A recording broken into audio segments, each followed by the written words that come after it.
Good morning प्यारे बच्चों। आज की डिजिटल क्लास में आप सबका स्वागत है।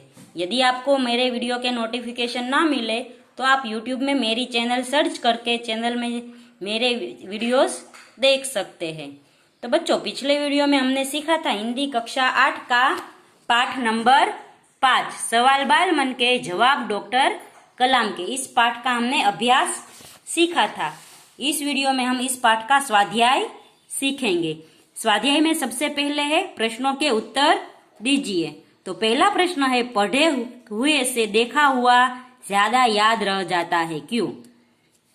क्योंकि अगर हमारे सामने कुछ हुआ हो तो हम उसे महसूस कर सकते हैं और अनुभव कर सकते हैं, इसलिए हमें ज्यादा याद रहता है।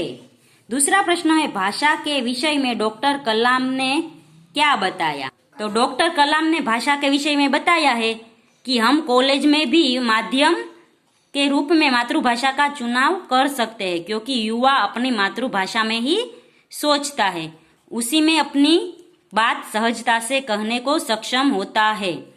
पर इसमें कोई भी दो राय नहीं कि वैश्विक स्तर पर संपर्क के लिए हमें अंग्रेजी जैसी एक संपर्क भाषा की नितांत आवश्यकता है।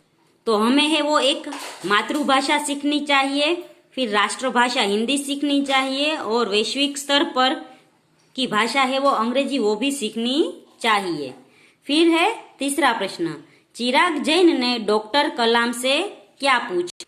तो चिराग जैन ने डॉक्टर कलाम से पूछा, वह कौन सी बड़ी चुनौती है जिसका सामना हमें आज करना पड़ रहा है? आगे का प्रश्न है, राष्ट्र विकास में महिलाओं का क्या योगदान है? तो राष्ट्र के विकास में महिलाओं का बहुत बड़ा योगदान है। लड़कियां है वो मौका मिले तो अपने कामों से देश का नाम रोशन कर सकती है। कई सारी महिलाएं ऐसी है जिन्होंने देश का नाम रोशन किया है, जैसे किरण बेदी है, साइना नेहवाल है, सानिया मिर्जा है, कल्पना चावला है, इंदिरा गांधी है।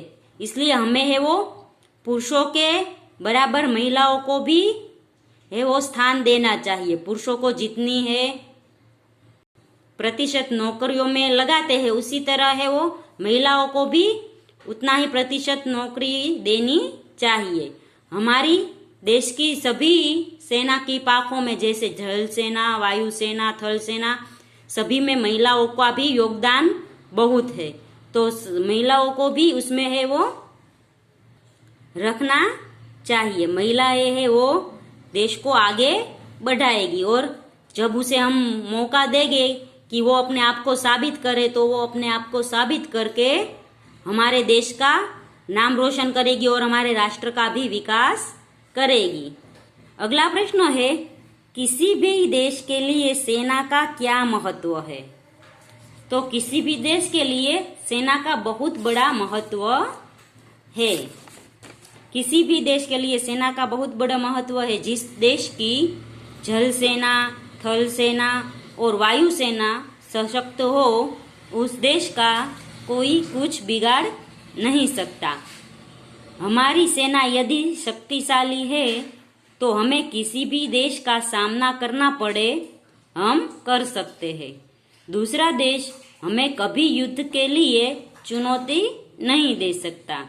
देश की रक्षा के लिए देश की सेना को शक्तिशाली और बुद्धिशाली होना चाहिए।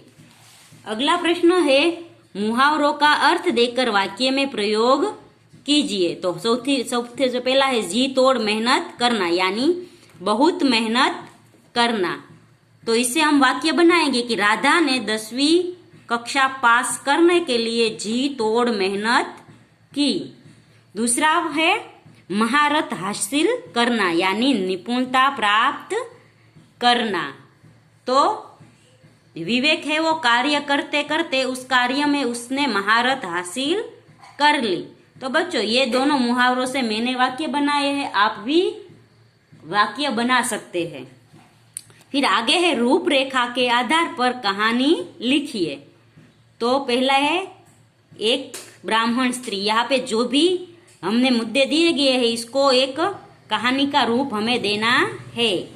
नेवला पालना, पानी भरने के लिए बाहर जाना, लौटने पर नेवले का मुंह खून से सना देखना, बच्चे की हत्या की शंका, नेवले पर घड़ा पटकना, बच्चे को जिंदा पाना, पास ही मरा हुआ सांप पाना, पछतावा और सीख। तो इन सभी मुद्दों से मैंने है वो एक कहानी बनाई है। कहानी शुरू होती है, एक गांव था, उसमें एक ब्राह्मण परिवार था। यह ब्राह्मण एक दिन नदी किनारे पूजा करने गया। वहां उसने एक नेवले का बच्चा देखा। वह जख्मी था। ब्राह्मण ने उसे उसकी देखरेख की और उसे घर ले आया। पर उसकी पत्नी खुश नहीं हुई। उसने ब्राह्मण से कहा, इसे यहाँ क्यों लाए हो? ये मेरा बच्चा खा जाएगा। पर ब्राह्मण ने समझाया, ये कुछ नहीं करेगा। कुछ दिन में नेवला बड़ा हो गया। एक दिन ब्राह्मण की पत्नी पानी भरने गई। तब एक सांप उसके घर आया। बच्चा खेल रहा था। सांप ने इसके पास उसे डसने के लिए गया। नेवले ने देखा कि सांप बच्चे को मार डालेगा, इसलिए नेवला सांप से लड़ने लगा। बच्चे को बचाने के लिए नेवले ने सांप को मार डाला।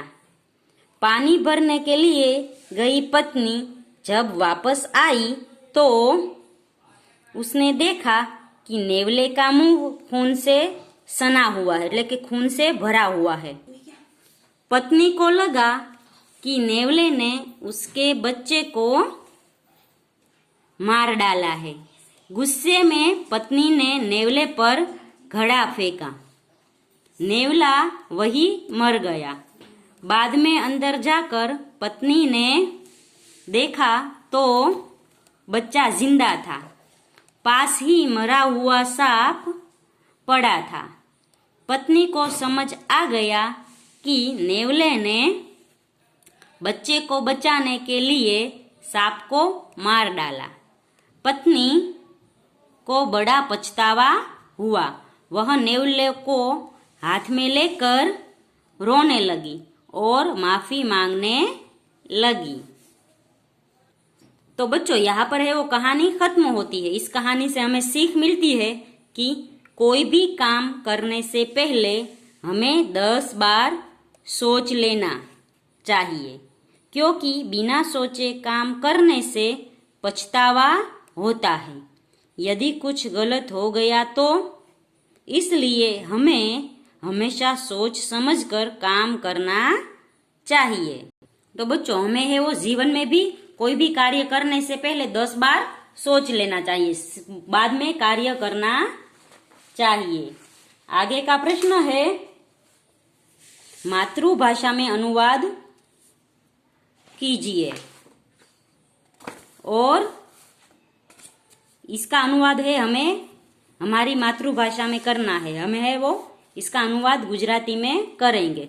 सबसे पहले है, हमारे लिए संसार में सबसे अधिक मूल्यवान हमारा शरीर है। तो आने कहेवाय આપણા માટે આ દુનિયામાં સૌથી વધારે મૂલ્યવાન એટલે કે મહત્વનું કે કિંમતી આપણું शरीर છે। शरीर के द्वारा ही हम सभी काम करते हैं। तो शरीर द्वारा ज આપણે બધા कार्य કરીએ છીએ। इसलिए કે એટલા માટે शरीर का स्वस्थ रहना बहुत जरूरी है। शरीरનું स्वस्थ રહેવું ખૂબ જ जरूरी છે। शरीर को स्वस्थ रखने के लिए व्यायाम करना आवश्यक है।